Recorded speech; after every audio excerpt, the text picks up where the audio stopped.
समासम बुद्धस्य। बुद्धस्य। अब 3 बार आप जो है भगवान बुद्ध के लिए फिर से नमन करेंगे। जैसे पहले बोले बुद्धं नमामि। बुद्धं नमामि। सिर झुकाओ, ठीक तरह से हाथ नीचे लगाओ, हाथ नीचे लगाओ, देखो इस तरह से। हाँ, बहुत अच्छा, नीचे लगाओ, सिर को हाथ लगाओ, ठीक है। नमामि बुद्धं नमामि। अभी नहीं, धम्मं नमामि। धम्मं नमामि। ये आपके लिए हो गया भगवान बुद्ध के लिए नमस्कार, है ना। अब देखिए भक्ति संघ के लिए नमस्कार करना है, हैं? कैसे करता हूँ? मया कर्तं सब अपराधं अपराधं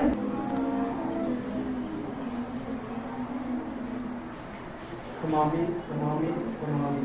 अभिनंदन करते हैं उनके लिए अभिवादन शीलस्य नित्यम वड्डा पश्चानो। ये 4 बातें बढ़ती हैं। कौन कौन सी? आयु, दीर्घायु होते हैं, है ना, और अभिवादन शीलस्य नित्यम वड्डा पश्चानो चत्तारो धम्मा बढ़ेगी। आयु वर्ण यानी जो चेहरे पर वर्ण आता है एकदम ऐसा। साधु साधु साधु साधु साधु साधु साधु साधु साधु साधु साधु साधु साधु।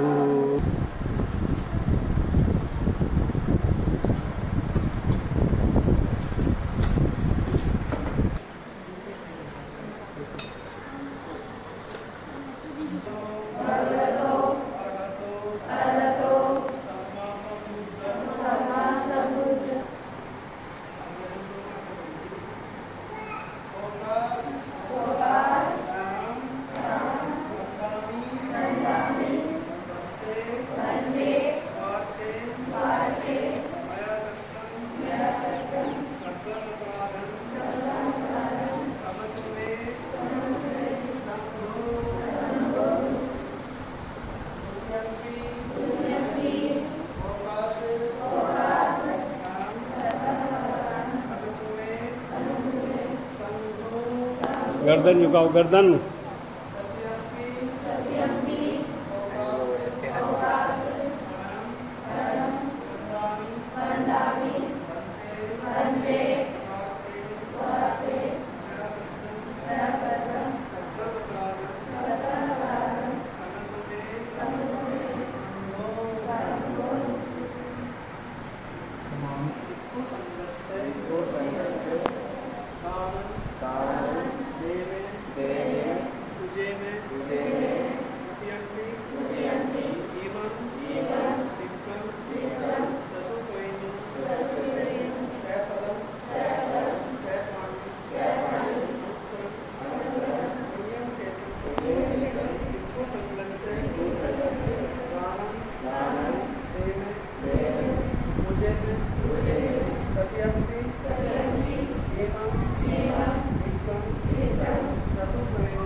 इससे जीवन भी दुर्घटना में जाते हैं, जीवन ही खराब हो जाते हैं।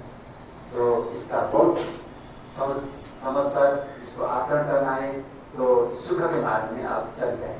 तो चौथा नंबर है मुसावादा वेरमणि सिक्खापदम समाधिया।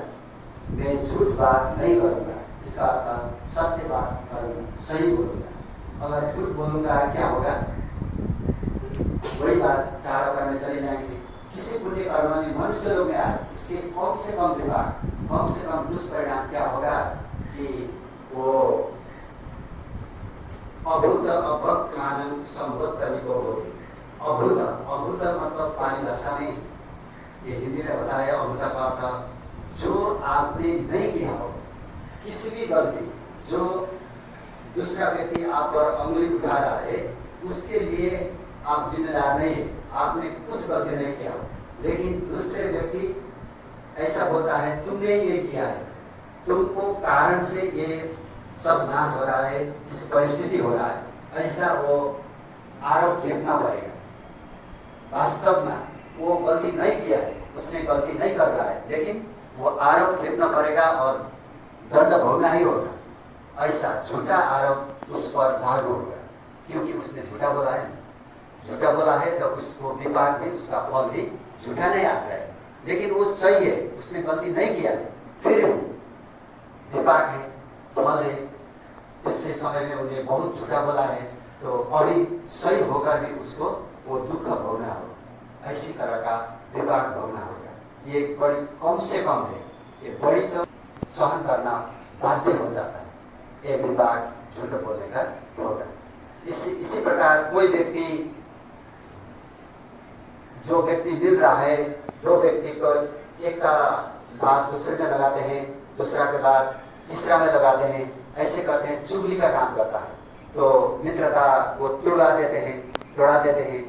ये चुगली का काम नहीं करना। अगर कोई व्यक्ति चुगली का काम करता है, इधर के बाद उधर, उधर के बाद इधर लाके समस्या सृजना करता है, क्रिएट करता है, तो ये अकुशल कर्म के कारण वो भी चार अपाय में जाना होगा। अगर किसी कर्म के कारण, कुशल कर्म के कारण वो सुगति में आए, तो उसका मृत्यु ही वेदना संपत्ति को होगी, यानी कि उसका मित्र को भेदन होता है। जैसा पति पत्नी का बिछोड़ होना, बहुत अच्छा संबंध हो रहा था दो मित्र के साथ, किसी बात के लिए वो छूट रहा है।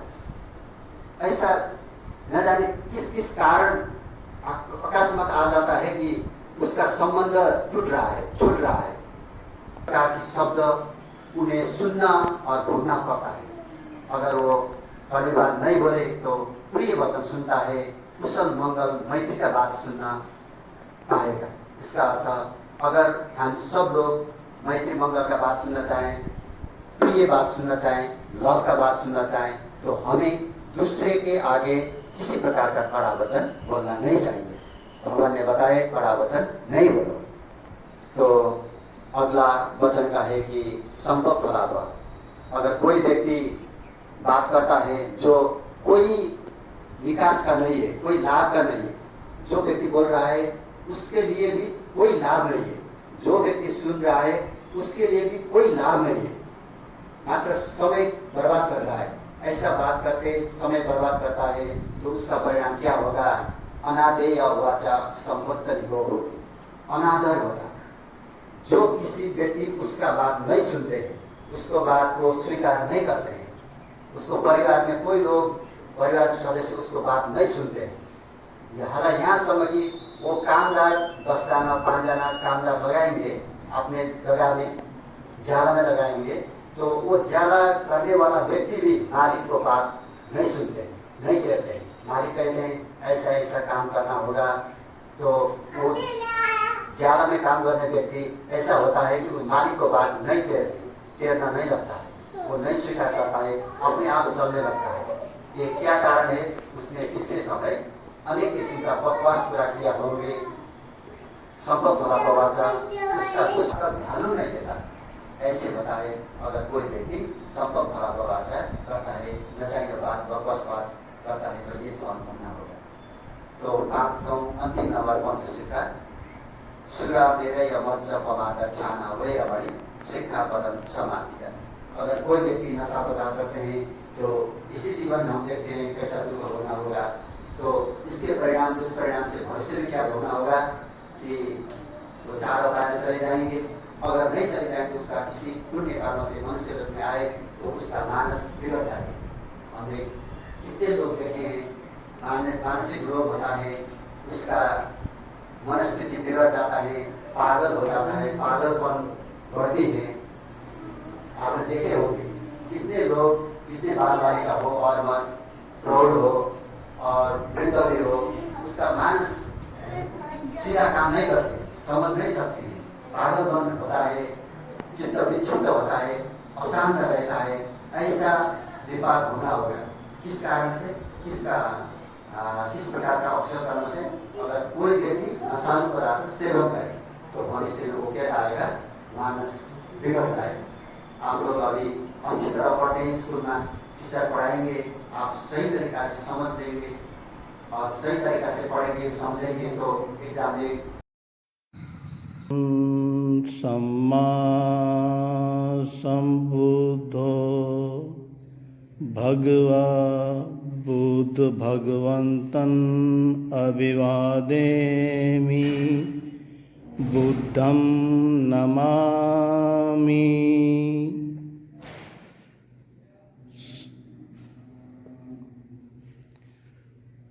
स्वाख्यातो भगवता धम्मो धम्मं नमामि।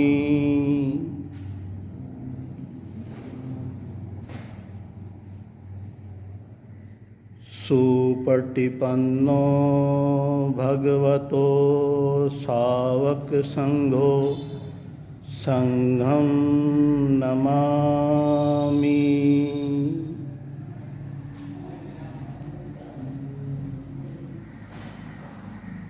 अहं वन्दामि सर्वदा अहं वन्दामि सर्वदा अहं वन्दामि सर्वदा।